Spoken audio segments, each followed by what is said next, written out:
신명기 10장에서는 모세가 하나님 앞에 십계명을 다시 받은 말씀을 상고하면서 이스라엘 자손들에게 하나님을 잘 섬기라고 권면하는 그런 설교의 내용입니다.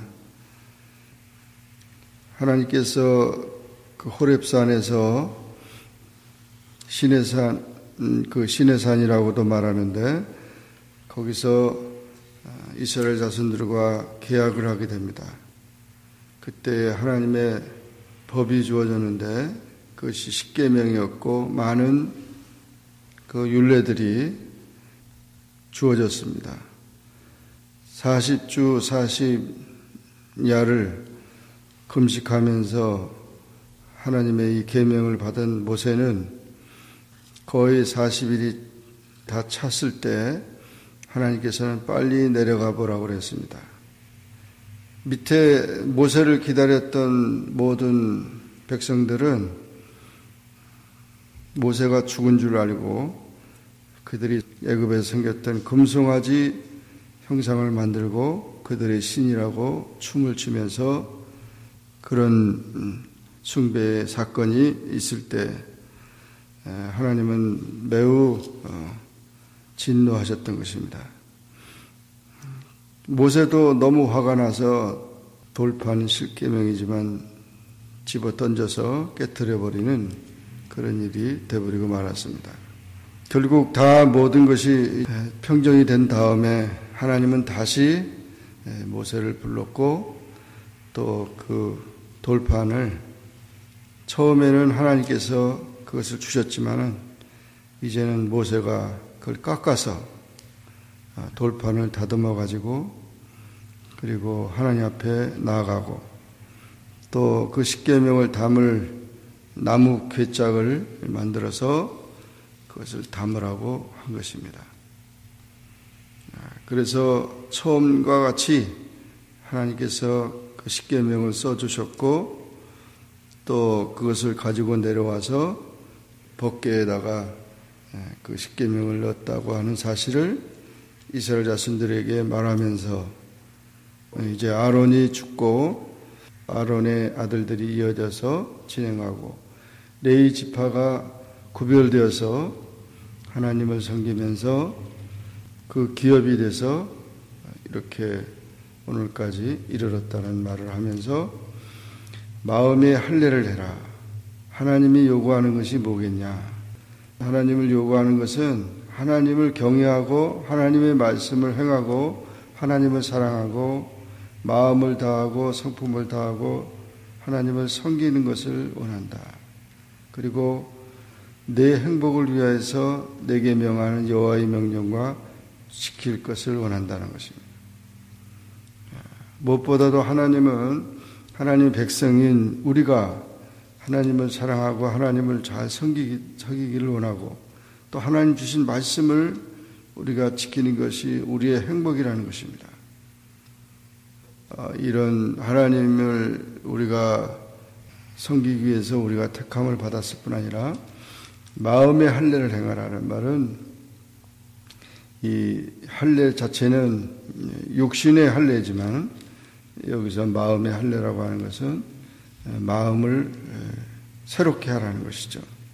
그리고 다시는 목을 곧게 하지 말고 그래서 하나님을 잘 섬겨라. 하나님은 신의 신이시고 주의 주시고 크고 능하시며 두려우신 하나님이시고 사람을 외모로 보이지 아니하시고 뇌물을 받지 아니하시고 고아와 가부를 위하여 신원하시고 나그네를 사랑하시고 그에게 식물과 의복을 주시는 그런 하나님이라는 거죠. 그래서 하나님을 잘 섬길 뿐 아니라 나그네들 또 사랑해라.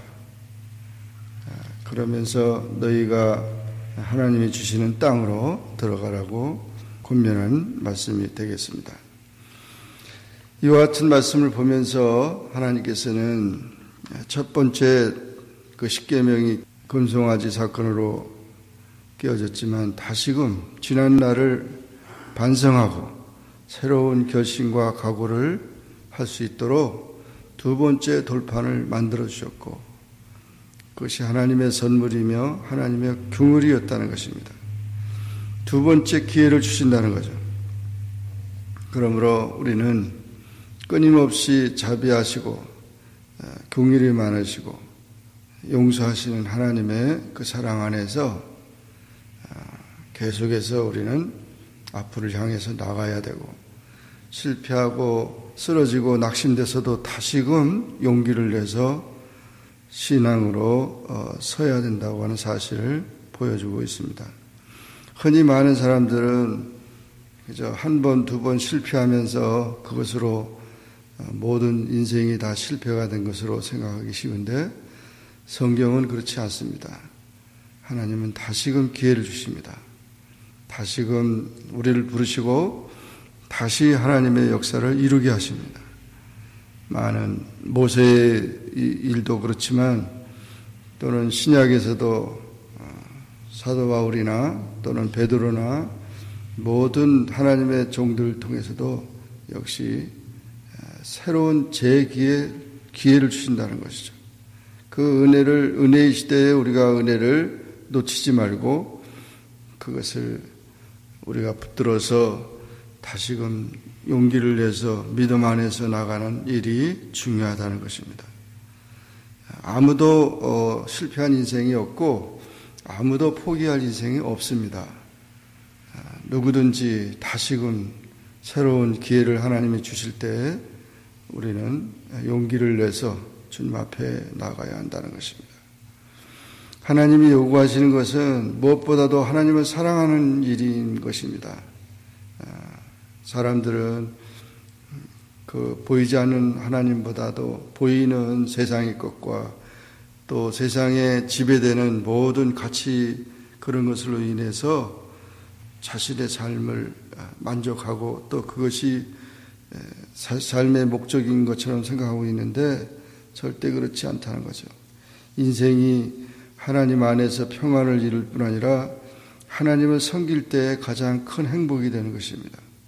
하나님의 말씀에 순종할 때 내 행복이 있다고 그랬습니다. 이와 같이 하나님 앞에 겸손하면서 또 이웃을 사랑하면서 나그네들을 고아나 그런 모든 불쌍한 자들을 돌보면서 우리가 살아가야 된다는 것입니다.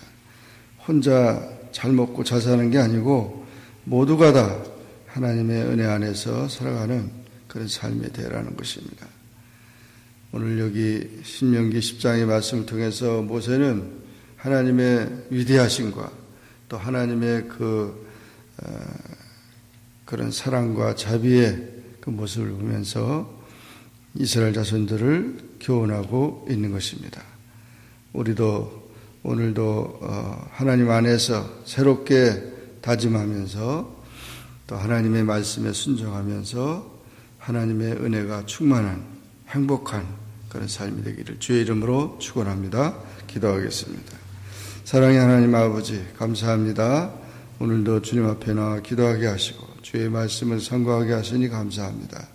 신명기 10장의 말씀을 통해서 하나님은 우리에게 다시금 기회를 주셨고 또 하나님의 은혜를 베푸시고 아무리 우리가 잘못하고 부족하고 넘어지고 쓰러진다 하더라도 다시금 붙드시고 믿음으로 세워주시는 그 하나님의 사랑을 깨닫게 됩니다. 또한 하나님의 말씀에 다시금 순종하게 하시고 또 그것으로 인해서 하나님 앞에 영광을 돌리는 삶으로 우리를 살게 하신 것을 감사합니다. 세상에 이끌려서 욕심에 이끌려서 또 모든 잘못된 그런 우리의 삶에 하나님의 능력으로 변화되고 온전해지는 그런 삶이 될 수 있게 도와주시기를 원합니다. 오늘도 주님 안에서 이 말씀 안에서 우리가 믿음으로 더욱 나아갈 수 있게 하시고 하나님의 사랑 안에 거할 수 있는 우리 모두가 되게 축복하여 주옵소서. 예수님의 이름으로 기도하옵나이다. 아멘. 하늘에 계신 우리 아버지여 이름이 거룩히 여김을 받으시오며 나라에 임하옵시며 뜻이 하늘에서 이룬 것 같이 땅에서도 이루어지이다. 오늘날 우리에게 일용할 양식을 주옵시고 우리가 우리에게 죄 지은 자를 사하여 준 것 같이 우리 죄를 사하여 주옵시고 우리를 시험에 들게 하지 마옵시고 다만 악에서 구하옵소서. 내게 나라와 권세와 영광이 아버지께 영원히 있사옵나이다. 아멘.